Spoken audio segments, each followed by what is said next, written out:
O conceito de ação. Os seres humanos são capazes de agir, mas agir significa movimentar-se, fazer algo. E fazer algo é você sair do seu lugar em direção a alguma coisa. Na obra A Condição Humana, Hannah Arendt desenvolve uma pergunta. Como eu posso pensar em relação entre pensamento e ação? Quando estou pensando, eu estou agindo. Quando estou agindo, estou pensando? Quando eu deixo de pensar, paro de agir? Quando eu deixo de agir, paro de pensar? Sendo agir, imprimir movimento a alguma coisa, as pessoas formam uma dimensão pública, uma dimensão em que elas estão atuando juntas. E é uma dimensão em que você não pode prever como essas pessoas vão agir. Porque não temos essa capacidade de ter uma previsão do futuro, assim como entrar nas cabeças das pessoas para saber como elas estão agindo.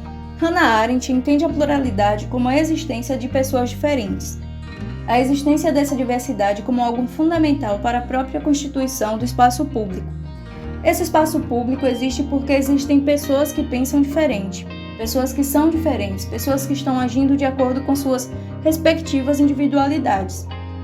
Imagina se de repente as pessoas resolvessem ser iguais. Não existiria um espaço no qual elas deveriam agir. Não existiria esse ambiente da discussão, do diálogo, da relação, porque todos seriam iguais. A pluralidade é fundamental para que se constitua uma instituição política saudável.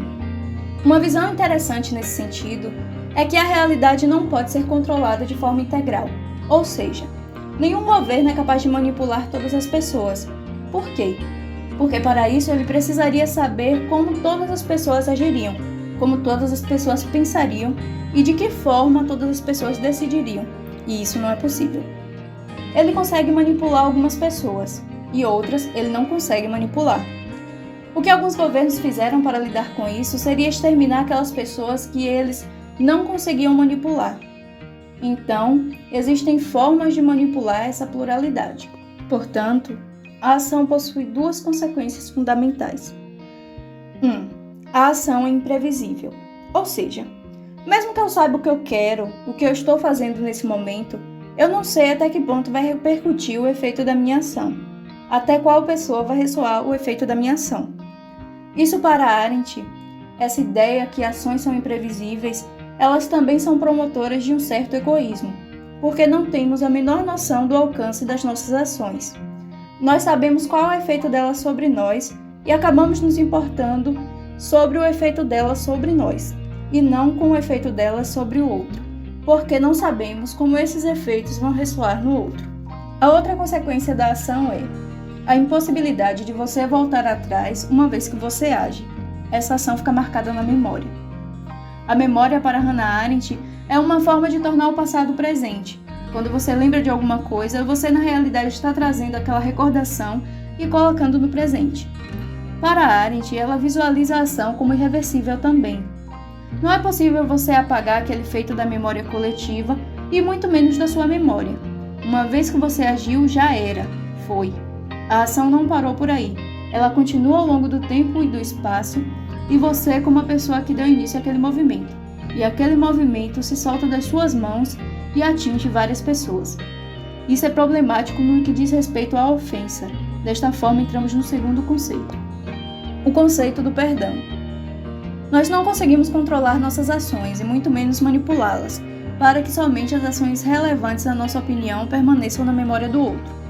Então, acabamos cometendo erros que muitas vezes é o mal que fazemos ao outro. As ofensas, as feridas, os traumas. Essas feridas, esses traumas permanecem em aberto enquanto tentamos fechá-los. Não no sentido de apagar essas feridas. Não vão apagar, não vão desaparecer. Mas podemos evitar que elas continuem fazendo com que a pessoa sinta dor e sofra por causa daquilo. O perdão é um conceito esquecido por nós, porque a palavra de ordem é o ódio, a intolerância, a vontade de recusar e não aceitar como o outro é. O perdão para Arendt é o remédio, é uma ação que serve como remédio para a própria ação.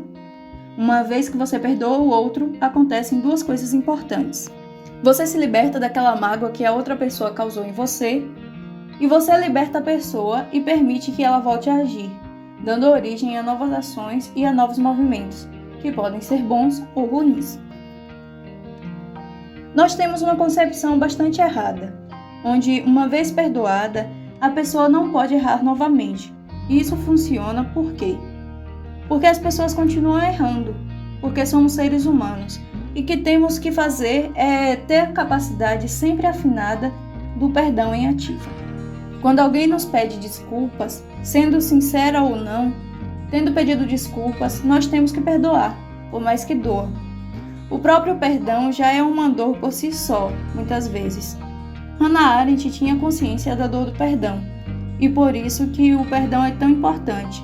Ele consegue fazer com que o ofensor seja liberto dessa mágoa, dos efeitos dessa mágoa em termos de peso de consciência, e que ele possa agir novamente.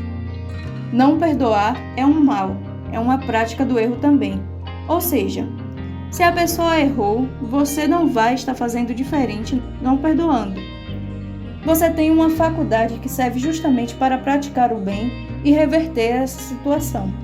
Fazer com que essa situação, que pode resultar em vingança, em raiva e mais ódio, possa resultar em libertação, bem, amor e compaixão. Se você opta por ficar remoendo a mágoa e guardando isso dentro de você, você vai estar cometendo mal contra si e contra outra pessoa. Dessa forma, você não difere do ofensor. Na realidade, você estará no mesmo nível que ele.